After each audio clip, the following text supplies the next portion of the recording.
From the KPFK studios in Southern California, it's the Ralph Nader Radio Hour. Stand up, you've been sitting way too long.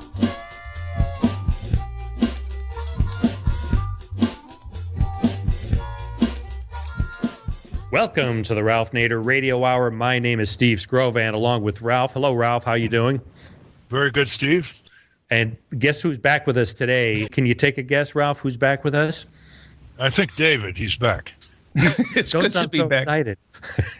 David, where have you been? Well, Steve, I like to nurture young radio talent, and I wanted to prove to Ralph that he could do this without me. That's what I do. I give wings to sparrows and then watch them fly. And So you've been mentored by David. I bet you didn't realize you were being mentored by David. Very proud of you, Ralph. I'm mentoring Ralph. Yes, we have a great show today, and we're going to talk about a number of things. We're going to talk about hospitals gouging patients. We're going to talk about Uber and possibly a little bit about women, some of my favorite subjects. But David, that'll be in the second half of the show. Introduce our guests for the first half of the show. I will, but let me just say in all seriousness, it's an honor to be back and a privilege. Stephen M. Silberstein is a board member of the nonprofit corporation National Popular Vote, whose purpose is to implement a nationwide popular election of the President of the United States. In other words, get rid of the Electoral College, or at least redefine it. Previously, Mr. Silberstein was the founder and president of Innovative Interfaces, Inc., the world's leading supplier of computer software for college and city libraries. We are delighted to have him join us today. Welcome, Stephen Silberstein. A real pleasure to be on the air with you. Let me make a small correction. We are not in favor of eliminating the Electoral College. We want to keep the Electoral College. We just want to change the rules under which it operates so that it ends up choosing as President of the United States the person who received the most votes in the entire country, that is in all 50 states. Good to have you on the show, Steve. This is Ralph Nader. We're going to get into that in some detail, but listeners, you're in for a real treat today because what you're seeing is a citizen movement of significant consequence in the way we elect our president, and one that has left-right support, one that has far fewer than 1% of the voters involved in the various states. And the purpose of it, basically, is to recognize that the Constitution leaves it up to the states to decide the rules of the elections. And this effort by National Popular Vote is a interstate compact between states. And when the states enter it, and we'll get into the names of the states in a moment, they agree to throw their electoral votes to the presidential candidate who wins the nationwide popular vote. So we will never have again this anomaly that is the laughingstock of the world, where in a free democratic society, the person who comes in second in the popular vote wins the presidency because of the winner-take-all present situation with the electoral votes. Most people find it almost amazing to hear this statement. No one in the United States has ever voted for a presidential candidate. We vote for electors in each state who in turn vote for the candidate. What Steve Silberstein and his colleagues have done already is they've gotten through 11 jurisdictions, that is 11 states possessing 165 electoral votes, or 61% of the 270 electoral votes necessary to activate this National Popular Vote bill. They've gotten through states that, in effect, have said anybody who wins the popular vote in the United States for the presidency of the United States will get our electoral votes. And so I want to welcome Steve Silberstein, who very quietly has been a major factor in one state after another passing this legislation. And what really impressed me, Steve, is how it doesn't break down red state, blue state. To be sure, we have California and New York having joined this interstate compact. But in Oklahoma, you had a bipartisan 28-18 vote in the Oklahoma Senate. I mean, that is really doing something in an overwhelmingly Republican state. Why don't you explain to the public the kind of problem in American history and how many times in American history the person who came in second became president. The kind of problem that you're trying to remedy with the national popular vote, and give the website anytime you want. It's the nationalpopularvote.com for any of you who want to join this citizen effort. Yes, thank you, Ralph. So it's happened 4 times in our history that the loser of the popular vote has been awarded the office of the presidency, the most recent time being in the year 2000. And every year there's speculation that this could happen again, and it will happen again. So that's one of the things that is wrong with the way the Electoral College is presently implemented. It's not in the Constitution the way that it's implemented. The other problem is that the presidential election is decided in these so-called battleground states or swing states, of which there are very few, and in each election there are less and less of them. The most recent decade or two, it's been Ohio and Florida. So the rest of the country is really ignored in the presidential campaign. The candidates don't come to the other states. They don't spend money. They're not really that interested in the issues in the other states. So basically 80% of the country is just irrelevant in the presidential election. Everything boils down to how the candidates do in these 4 or 5 so-called battleground states. So that results in a complete distortion of the president's attention and the candidates' attention, and in how the policies are implemented after they are elected. The system that we have is based on the idea that each state legislature has total power, according to the Constitution, to decide how that state's votes are to be awarded in the Electoral College. Most states use this so-called winner-take-all rule, which means that the state gives all its votes to whoever won that state. Now, that rule is a piece of state legislation, and it's just a coincidence that most of the states use that. As we sit here today, 2 states do not use that rule. They use a rule where they award the electoral votes congressional district by congressional district. That's the states of Maine and Nebraska. The state of Massachusetts, in its 200-year history, has changed the way it decides how to award its electoral votes more than a dozen times. So what we're asking is for the state to pass a law that says it will give all its electoral votes to whoever won the most votes in the country, not the person who won that state. And when a group of states that together have half the votes in the Electoral College pass this law, then the law takes effect.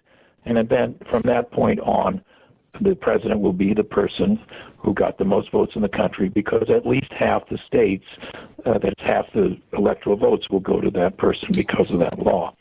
So far, 11 states with 165 electoral college votes have passed that law. Which ones, Steve, for our listeners? Which ones? The states are all over the country. The very first state to pass the law was Maryland, and Governor Martin O'Malley signed that law. Of course, he's now a candidate for president. New Jersey has passed it. Massachusetts has passed it. Rhode Island has passed it. New York has passed it. California has passed it. The state of Washington has passed it, as has the city of Washington, D.C., the District of Columbia, which itself has 3 electoral votes. So those are some of the states who have passed it. Hawaii and Illinois, right? Hawaii has passed it. Illinois has passed it, yes. In order to pass a piece of legislation, of course, you have to pass both bodies, that is the Senate and the Assembly in each state. And then, of course, the governor has to sign it. We've gotten both houses in these 11 states to pass it and the governor to sign it. However, of course, in order to get this done, sometimes we pass just one body, and we have passed one body. As you mentioned, we passed the Senate in Oklahoma. We have yet to pass the Assembly, but we're working on that. So in total, 34 legislative bodies in 21 states have passed it. If we got the other body in all these 21 states to pass it, then we'd be done. We'd have a group of states that together have 270 electoral college votes, and it would be implemented. So we're working real hard in a whole bunch of states to get them to pass it. We get 9 or 10 or 11 or so more, we'll reach the 270 vote threshold, and this will take place. And we will have a presidential campaign where the candidates campaign all over the country instead of just the very few states that they campaign in right now. Yeah. Listeners may want to know what they already realize is that if you're in most parts of the country, you never see a presidential nominee for any of the two major parties. For example, the Republican nominee spends virtually no time in California other than to raise funds, no time in Massachusetts, no time in New York, and the Democratic candidate doesn't spend any time in many states in the South or Texas because they've given up. It's a winner-take-all system. And I have statistics here, Ralph. So, for example, in the last election, the 2012 election, in the state of Ohio, there were 73 visits by presidential candidates. Okay, in the states of Indiana, South Carolina, Mississippi, Maine, Washington, Delaware, New Jersey, Connecticut, California, there were 0. So that's how Stunning. it works. Yeah, it's really stunning. It's sort of disrespectful, too. The system induces disrespect of a majority of the voters who are, in effect, excluded from these campaigns because they never see the candidates, they can't rally, they can't ask the candidates questions or anything. Steve, explain, in addition to 4 presidential campaigns in American history where the loser of the popular vote becomes president, explain how close it came in both Ohio in 2004 and in 2012, in those 2 races. Yeah, so 2004 is an interesting race because George W. Bush won the national popular vote by about 3 million votes. However, he came within 50,000 votes of losing Ohio. And if he'd lost Ohio, then John Kerry would have been president, even though George W. Bush got 3 million more votes. So just razor-thin margins in one particular state. And, of course, we had that in Florida in 2000. Flipped the whole election when the popular vote is in the other direction. In 2012, this is even more amazing. Yes. So in 2012, we had basically the same situation, except in that case, of course, Obama won the popular vote by about 5 million votes, but a few thousand votes shifted in a couple of these so-called battleground states would have given the election to Romney. The national popular vote is designed, in Steve's words, to ensure, quote, that every vote in every state will matter in every presidential election. I have a question, Mr. Silberstein. Just for our listeners, and for me for that matter, can you give us a little history? Why was the Electoral College instituted in the first place, and why are those reasons no longer relevant? Well, the Constitutional Convention spent a lot of time trying to figure out how to elect the president. They didn't want the Congress to do it because they thought it would give too much power to the Congress. They finally decided that they would just kick the can down the road and they would ask the state legislatures to do it, and that's what the Electoral College is. They ask the state legislatures to decide how the president would be elected. What was the reasoning behind that? Well, it seemed like the way to keep they didn't want the Congress to do it, so who else was going to do it? In those days, of course, the most populous state in the country was Virginia. However, one of the problems was that very few people in Virginia voted because most of the people in Virginia were African Americans who were enslaved. So if they just did a popular vote across the country, Virginia, the most populous and prosperous state in the country, would have very few people voting. So they wanted to give Virginia power that they thought it deserved, and of course most of our presidents for the first 30, 40 years came from Virginia. And the way they did that is they made the state of Virginia have a lot of weight by counting the African Americans in figuring out the weight of the state. They actually diminished them a little bit by counting each one as 3/5 of a person, and weighted Virginia in the Electoral College in that manner so that the few voters in Virginia would have a tremendous amount of power. So that's how the Electoral College came about, basically delegating to the states, and of course the states could decide how they wanted to do it. Steve, explain some of the political consequences in terms of Washington's relation with the battleground states, how they treat them because they're so crucial compared to the non-battleground states. I found that in your materials pretty fascinating. Yeah. So, for example, the president has the total power to declare disaster areas. So the battleground states get more disaster declarations than the non-battleground states. Of course, every disaster declaration carries with it federal money to pay for recovering from the disaster. So that's one thing. My favorite example is high-speed rail. President Obama had in his stimulus bill, when he was first elected, to bail the economy out, he had $8 billion in there to promote high-speed rail. He's a fan of high-speed rail. And the question was, so where should we build this high-speed rail? Of course, a natural place to build it would be on the Northeast Corridor, where rail is heavily used, and a few dollars there could really fix up those tracks and get those trains moving faster and more safely, as we now know. And the rail is very profitable there too. California had passed a bond issue to build a high-speed rail line between San Francisco and Los Angeles. So the taxpayers in California were willing to tax themselves $10 billion to build that line. Anyhow, so Obama has $8 billion to hand out to here or there for this high-speed rail. Where does he decide to do it? He decides to build a high-speed rail line between Tampa and Orlando, 94 miles, and actually flies down there. He flies down there to sort of cut the ribbon and announce this. That this is the America's high-speed rail, 94 miles between Tampa and Orlando. Of course, the governor of Florida was a Republican at the time, said, hell no, we're not having no high-speed rail in my state. I'm not having no giant federal infrastructure project in my state because it'll make Obama look good, and I don't want that to happen. So he refused the money. That's kind of an interesting thing of the politics. It was very important, for Obama in his re-election campaign to carry Florida again, and he thought, building a high-speed rail between Tampa and Orlando would do it. Yeah. That's a typical example of how the battleground state system distorts the president's attention to issues.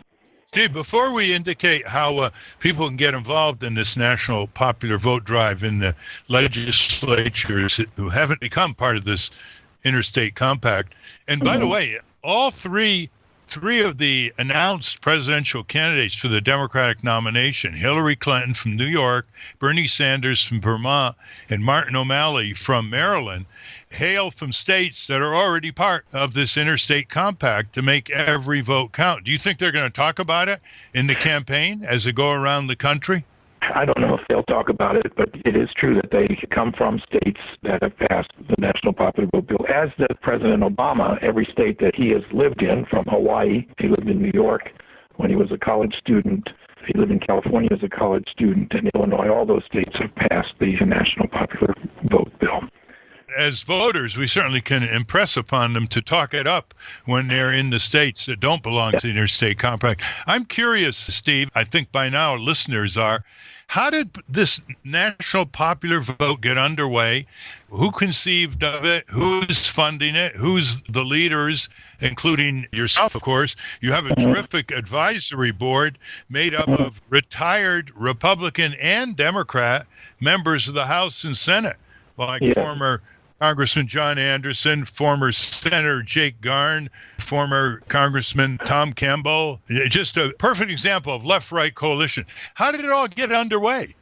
Well, it got underway basically in 2005 when some of us who live in California were just pissed off that we were told that we were very involved in the presidential election of 2004. And we were kind of pissed off that we were told that our votes didn't count, that if we really wanted to influence the presidential election, we should move to Ohio. And I love California, and I didn't want to move to Ohio just so that my vote would count. There's a few others of them, so we got to do something about it, and we did some research, which was led by Dr. John Koza, K-O-Z-A, who is a professor of computer science at Stanford and also was in the computer industry like I was. And we put together a group of people and decided to start talking to state legislatures as we realized the state legislatures are the key to this. We were then joined by Tom Golisano, who has lived in New York. In fact, he's a Republican. He ran for governor in New York. And so, there's just a group of us who've been working on this. More and more Republicans have come on board with us. Newt Gingrich has signed on. And so on, as they realize that they are ignored in the same system, that is, Republican states are ignored, Democratic states are ignored, both coasts are ignored. It's all just basically Ohio and Florida. And we're just kind of sick and tired of that. I have a quick question. I always thought that one of the benefits to an electoral college was to protect the smaller states from the tyranny of large states like California, New York, and Chicago, where all the voters and money are.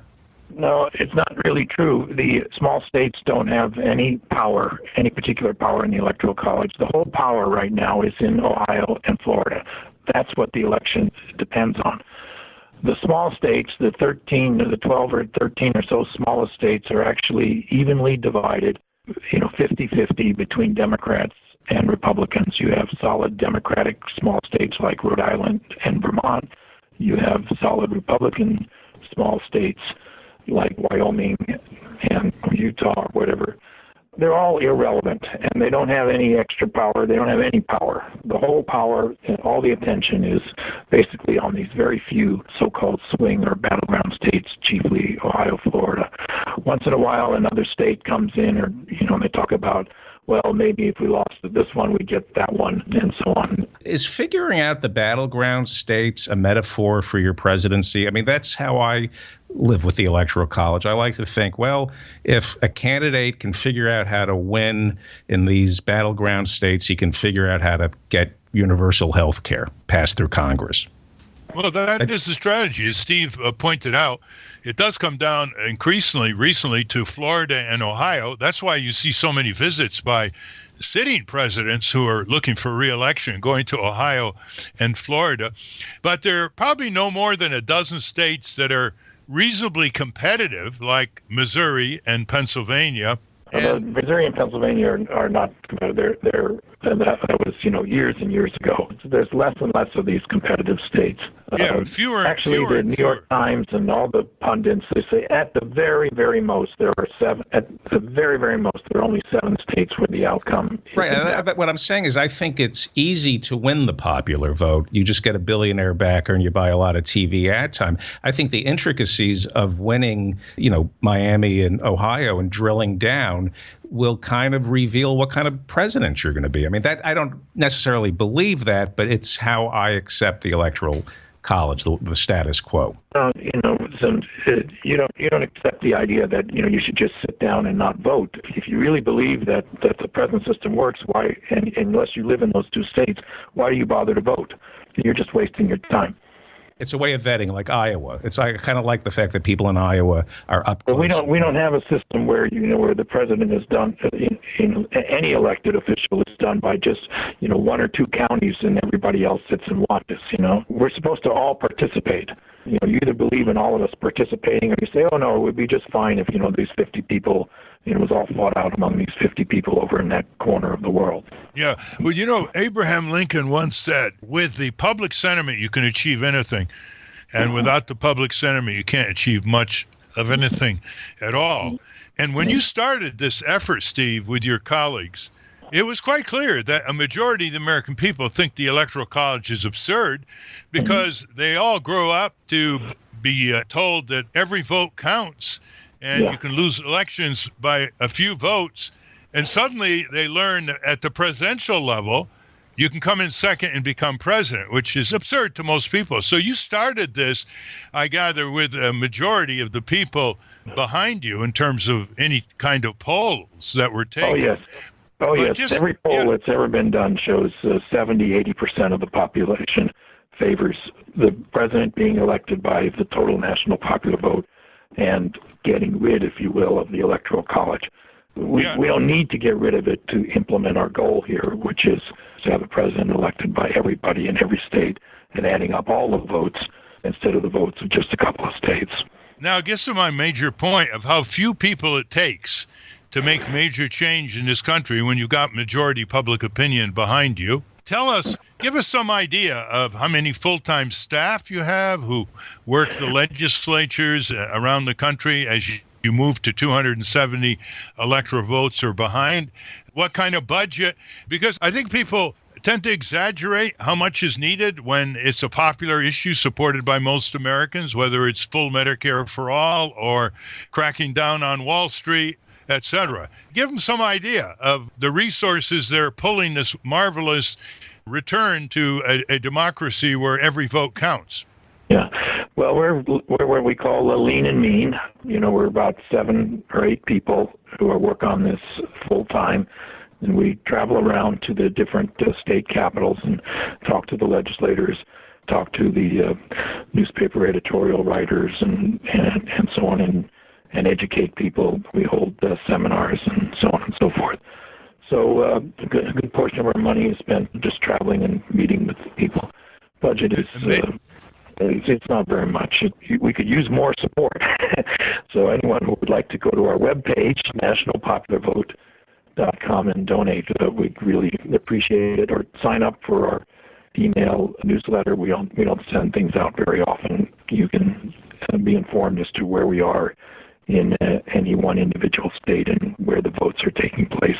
There you are. It's all on the website, state by state, right? Yeah. So if you want to get involved in the state that hasn't entered the compact, you can do so by going to nationalpopularvote.com. Is this an amazing example of incredible leverage by a small number of people representing a majority of opinion?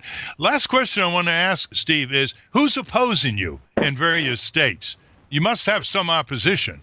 Well, we do have some opposition, of course. Some people think that the founding fathers intended that Ohio and Florida choose the president, and we have to read the Constitution to them and show them that this is a state issue, and the state legislature has the power and they can do what they want. So first we have to just correct these misconceptions about people who believe in the Constitution but actually haven't read it. So we read it to them. Then there is the other argument that if we had a national popular vote, the candidates would only campaign in California and New York, and they would ignore the rest of the country. We'd be just switching from Ohio and Florida to California and New York, which is just not true. If you got every single vote in California and every single vote in New York, you still wouldn't have hardly any votes. Although they're both large states, they have a very small number of the population. Most of the population is spread out all over the place. And of course, California has, by the way, more Republican voters than any other state in the country by far, more Republican voters than Texas and so on. So it'd be absolutely impossible for a candidate to win all the votes in California. So we just have to educate people that not everybody in the country lives in the so-called big states, and the big states are divided between the two parties. So the candidate would come to the big states, which they don't do now, and they would come to the small states too. Does it make it more expensive or less expensive to run for president? Well, the truth of the matter is the cost of running for president is exactly equal to the amount of money you can raise. It doesn't cost a dime more or a dime less. The only question is where the money is spent. So right now, all the money is spent in Ohio and Florida, and the poor people who live there are inundated with ads 24/7, and no money is spent in any other state. So it's just a question of where the money is spent. So the people in Ohio and Florida would have less ads to watch on TV, and the rest of the country would get some of these ads. So it won't affect the cost of this one way or the other, because as anyone who's run for office knows, it costs whatever you can raise. Steve, what are the next few states that you're closest to victory in? Oklahoma, as I said, we passed the Senate. We're still working to get the other body in that state. In Oregon, just a couple weeks ago, we passed the House in Oregon, and so now we're working to get the Senate there. So there's Delaware is another state that we're working in. We have a tight legislative schedule, so we're all over the place. Missouri is another place, Georgia. We're working all over. Wherever, there are opportunities all over the country. Has any governor vetoed a bill that you've gotten through the state legislature? Yeah, actually, in Hawaii, the governor did veto the bill. The legislature then overrode the veto. In California, we had the governor veto the bill, not once but twice, but then we changed the governor, and the new governor signed the bill. Well, this has been very interesting. This is something you can really get involved in, listeners, because it's going to win. You can be part of a big victory that demonstrates that very few people who are dedicated can get together and redirect our country into a more rational, democratic, expressive manner. Steve, give the contact information once more and what they will see to help them on the website. Yeah, so the website, nationalpopularvote.com, it's got a lot of information on it. There's a little map of the states, and you can click on the state or the two-letter code of the state, and give you the status of the bill. And there's all kinds of newspaper editorials in support of it. We have listed on the website every single argument that we've ever come up against about why the national popular vote is a bad idea, and answer that, so we call them myths, so like the myths of the big states, the myths of the Constitution, and so on that I just described. So there's an awful lot of information there, and I just hope people will go to the website and take a look at it. And finally, there's even a book that you've put out. Can you give Yes, that there's title? a book, describes the whole thing, gives all the legal arguments, the whole history of the country, and how every election has been done, and so on and so forth. You can download the book from the website, or you can buy it on Amazon. It's really good. I think we sell it for just a few dollars. It's called Every Vote Equal, a state-based plan for electing the president by national popular vote. Thank you very much, Steve Silberstein, for a very illuminating example of citizen democracy in action. Well, thank you very much, Ralph, for everything you've done, and it's a real pleasure to be on your program. You're We've welcome. been talking to Stephen Silberstein of National Popular Vote. Go to nationalpopularvote.com for more information. When we come back, we're going to talk about what's going on at Uber, hospitals gouging patients, women in war, and more of your Facebook questions. You are listening to the Ralph Nader Radio Hour. Back after this. Oh, step up. Rise up. The Ralph Nader Radio Hour is a weekly series where we get to discuss with Ralph Nader what's happening in Washington. What's happening around the world, and most importantly, what's underneath it all.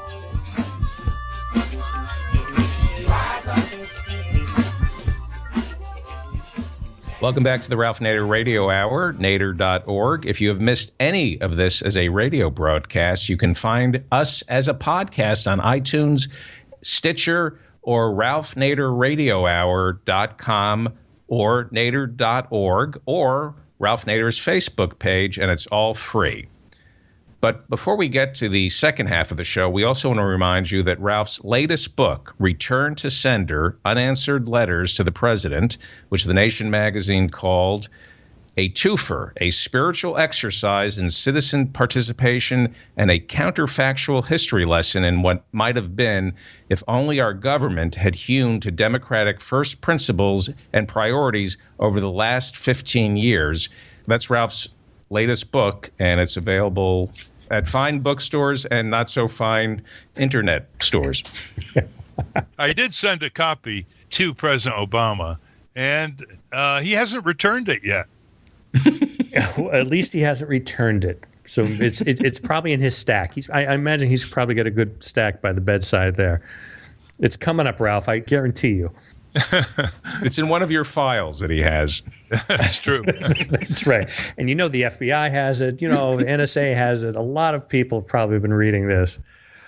Let's move along. Ralph, you wanted to talk about an article in the Wall Street Journal which describes how the car service Uber has hired away 40 researchers from Carnegie Mellon University by paying them hundreds of thousands of dollars in bonuses and doubling salaries in order to build a team that will help them develop driverless car technologies. I can't tell whether you object to the poaching of the researchers or the idea of driverless cars. Which is it? All the above. Here's Uber, extremely aggressive worldwide. They're pouring into China. They raised $5 billion from all that cash in and around Silicon Valley that's sitting around waiting. And they get a nice agreement with Carnegie Mellon, which is one of the few places in the world where students can earn a PhD in robotics. It's on the front ranks of developing robots and artificial intelligence. And they enter into this agreement in Pittsburgh to further Uber's desire to have driverless cars, because they tout their company now as giving a lot of part-time jobs to part-time drivers, but their future plan is to get rid of them. So they enter into this agreement, and Carnegie Mellon, which is used to the corporatization of universities, says, terrific, we're going to get infusion of money, we're going to have to expand our effort into driverless cars. And then suddenly the head of Uber, who is pretty hot-tempered, didn't like the pace of the progress of this cooperative arrangement with Carnegie Mellon in Pittsburgh. And so he throws huge money at the Carnegie Mellon robotic researchers and scientists and hires away 40 of them and puts them in a big building nearby. And so Carnegie Mellon feels that the rug was pulled out from under them. They've been destabilized. They're rushing around to try to replace these people. But just consider this. Google's going for a driverless car. Apple's getting involved in this. Uber is involved in this. And it's not going to happen. They are so technologically arrogant that they think that the first driverless cars are coming in 5 years and that we're going to have driverless cars in 10, 15 years everywhere. Well, first of all, let's make one important distinction, David and Steve. Driverless cars hooked on to a middle-of-the-highway rail line is a good idea. It's called personal mass transit. You drive the car to the rail line, you hook onto it, and then you go to your destination 40, 50 miles or wherever you want to go on your daily commute.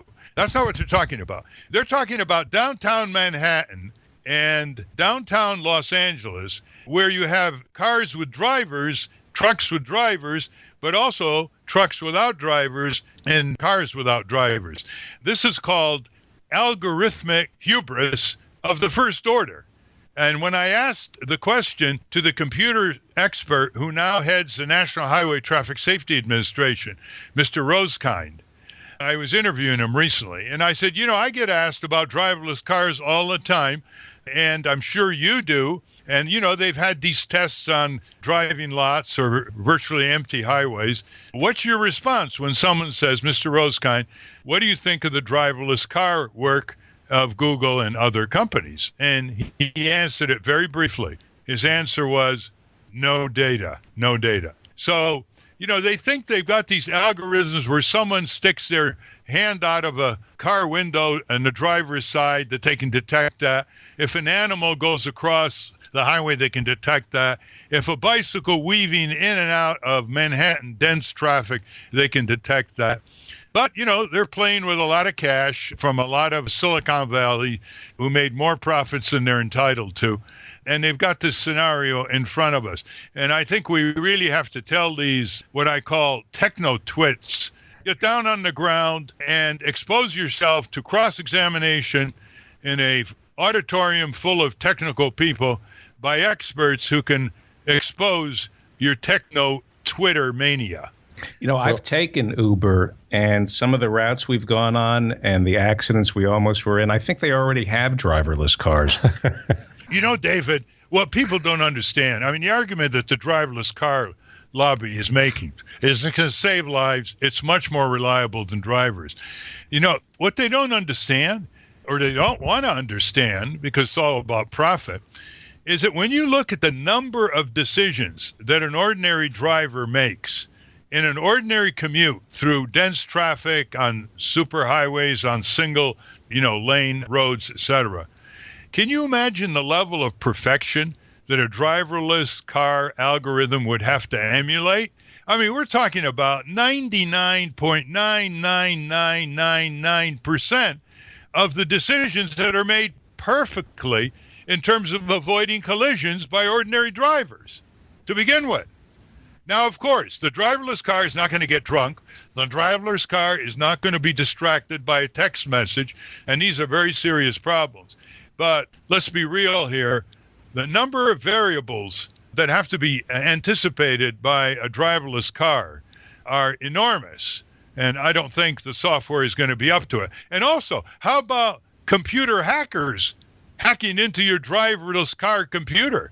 How about computer glitches, of which we read about every day? American Express, the IRS hacked into, or some retailer screwing up with sending the wrong bills to the wrong people. We're all going to Modesto.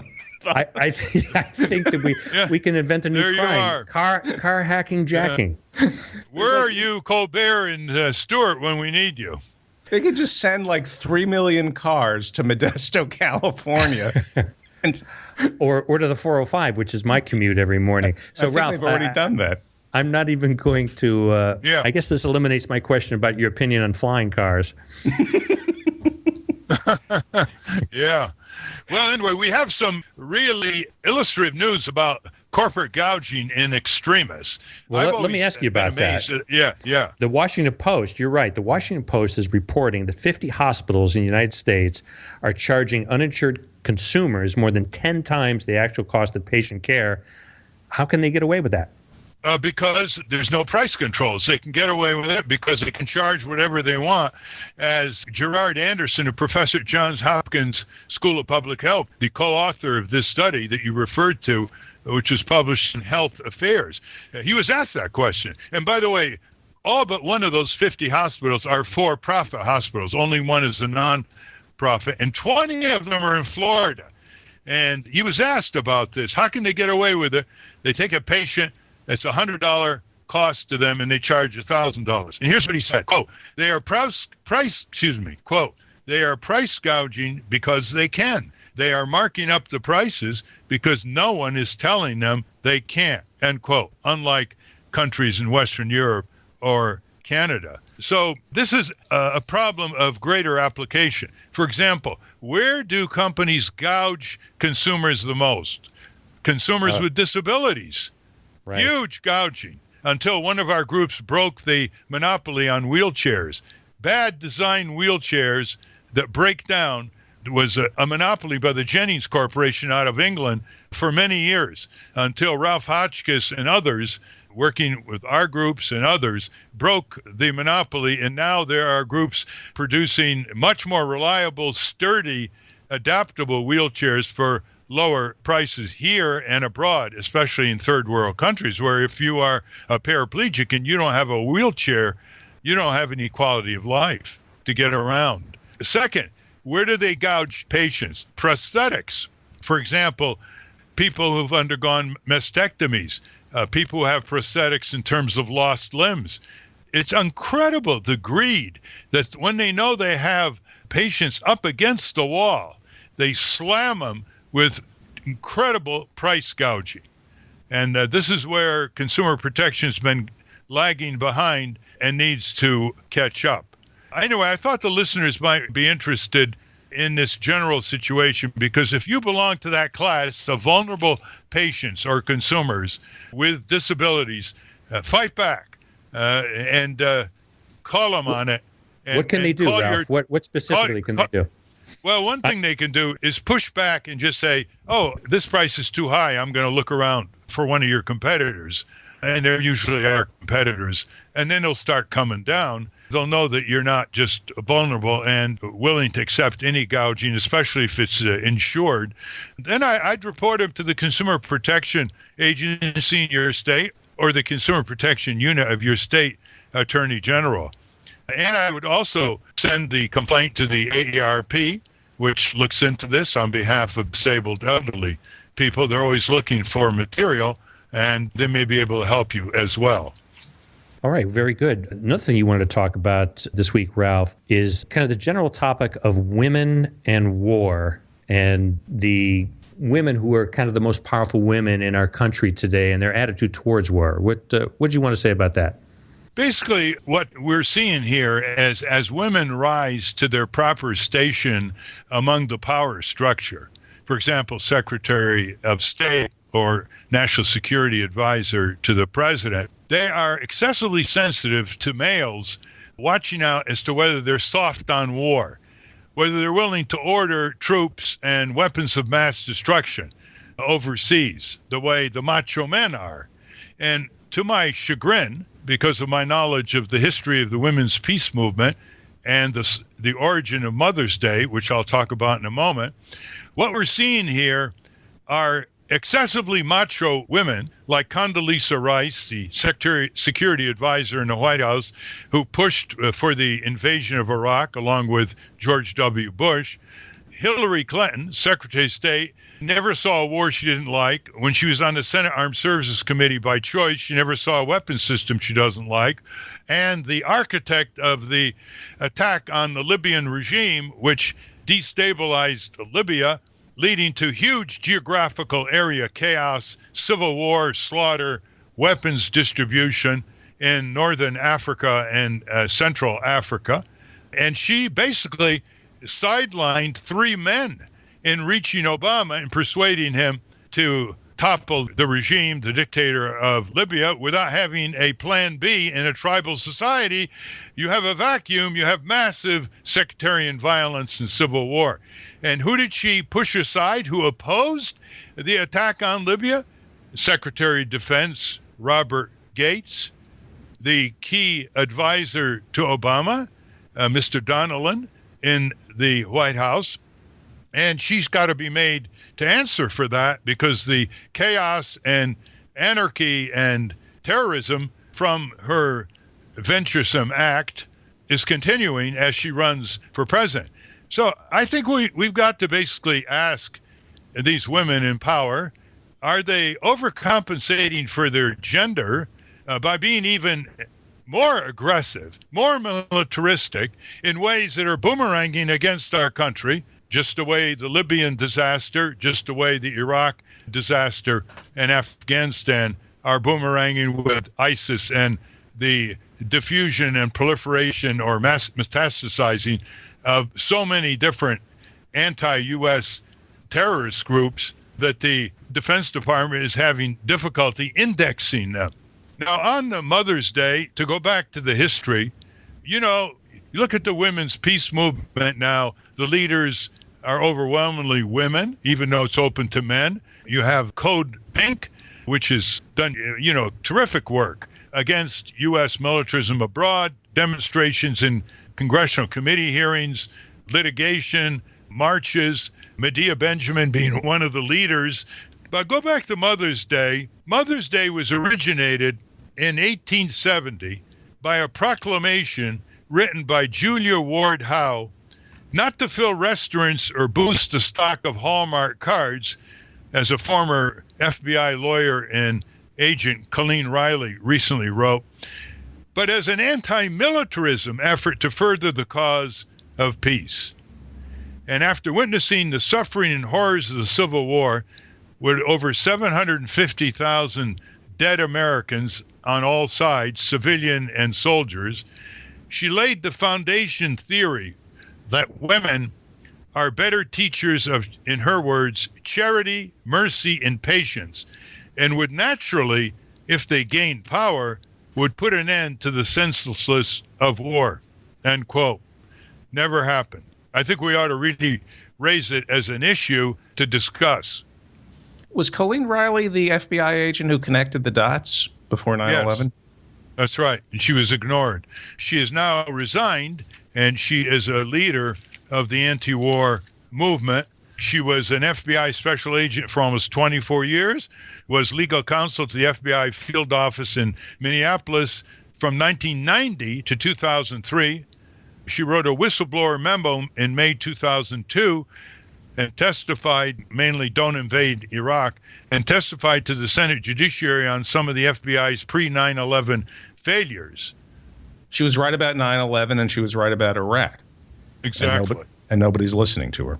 We should get her on the show. For sure. And by the way, she's the one who called out Condoleezza Rice, Madeleine Albright, who said to 60 Minutes, as some of us remember, when she was asked, 500,000 children have died in Iraq because of the sanctions, according to a American Physicians Task Force who is over there, for example, prohibiting the export of chlorine to clean the drinking water. And she was asked on 60 Minutes, Secretary Madeleine Albright, she was Secretary of State, was it worth it? And she said, yes, it was worth it. Again, macho, overcompensating. And so in this article by Colleen Riley, May 14th, 2012, she called out Madeleine Albright, Condi Rice, Hillary Clinton, Susan Rice, and Samantha Power. She said, all are mothers except Condi Rice, and all are proving Julie Ward Howe's theory completely wrong with their pronounced attitudes, actions, and instigations of wars during the last 2 decades, end quote. It's amazing that here's an FBI agent who warned about 9/11 and Iraq, and not a single candidate has her as an advisor yet. It is amazing, and it's something we should integrate in the public discussion during the coming election, big time. Well, very good. Let's move on to some Facebook questions. I'll take the first one here. This one comes from Christina Marzano. And actually, it sort of relates to what we were talking about with hospital gouging. Christina asks, what will it take to get true universal health care in this country now that most Democrats are convinced that Obamacare, requiring everyone to purchase health insurance with varying copays and deductibles, making it a tiered health care system where those with the most money have the most access, and with insurance company gaining more clients, it seems universal health care, she's saying, seems even less likely. What do you say to that, Ralph? First of all, a majority of the people in this country, in poll after poll, want full Medicare for all, everybody in, nobody out, with free choice of doctor and hospital, which most Americans don't have anymore. It comes in much cheaper than the existing corrupt, wasteful, duplicative, gouging healthcare system. It comes in more life-saving because nobody under a full Medicare system such as Canada, nobody loses their life because they can't afford health insurance to get diagnosed and treated in time. So we start with majority opinion behind it, majority of doctors, majority of nurses. So what else is needed? 1% or less of the American people, a few hundred of them full-time around the country, lobbying Congress, backed up by, let's say, 300,000 to 500,000 people who make full Medicare their civic hobby in terms of 200 to 300 hours a year connected to each other in every congressional district and the full-time advocates I alluded to. That's all it would take. It's ridiculous. Less than 1%. But it seems like, after the huge battle over Obamacare, that there's a psychological weariness to want to restart that battle. Good point. And here's what will get rid of the weariness. Coming up are huge price increases by the participating health insurance companies. Get ready, folks. It's going from 25, I've heard 50, up to 80% increases because they are now allowed to do so. There is a temporary break on how much they can increase at one time under Obamacare, but they're going to make you terrified with the price increases that are coming.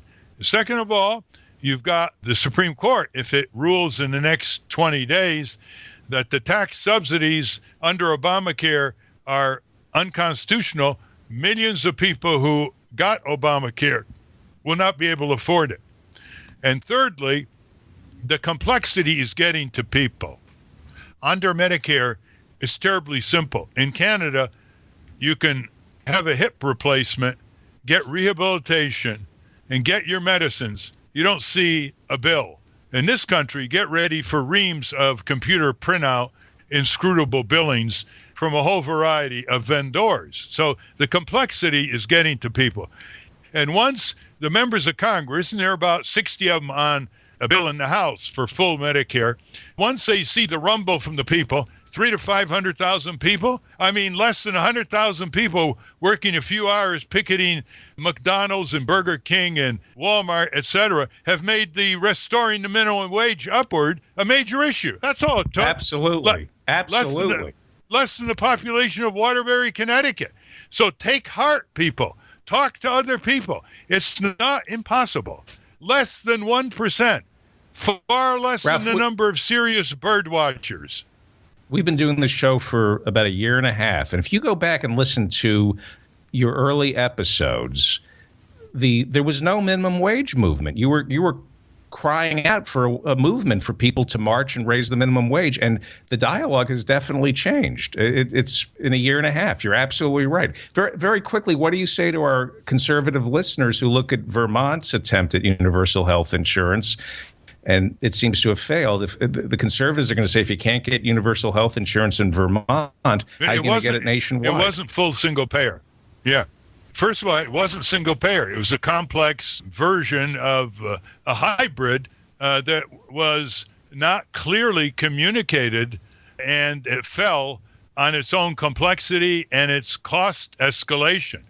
If you have full Medicare for all, you replace the insurance companies with a much more efficient system. And that's proven in Canada, and it's proven in some countries in Western Europe. We don't have to conjure it up as a hypothetical. In Canada, they cover everybody from cradle to grave for about $4,300 per capita a year. We have 40 million people who are not covered, and our overall cost of the boondoggle wasteful system is over $9,300 a year per capita. So there you are. Great. Rob Irwin writes, "Hi, Ralph. You recently appeared in a promotional video for the newly created .sucks domain. How do you anticipate that .sucks website will tie into the consumer movement, and what made you decide to lend your name and image to promote this new domain?" Well, many years ago, sucks had a different meaning. It now has a new version, and you've got to go with the change in language.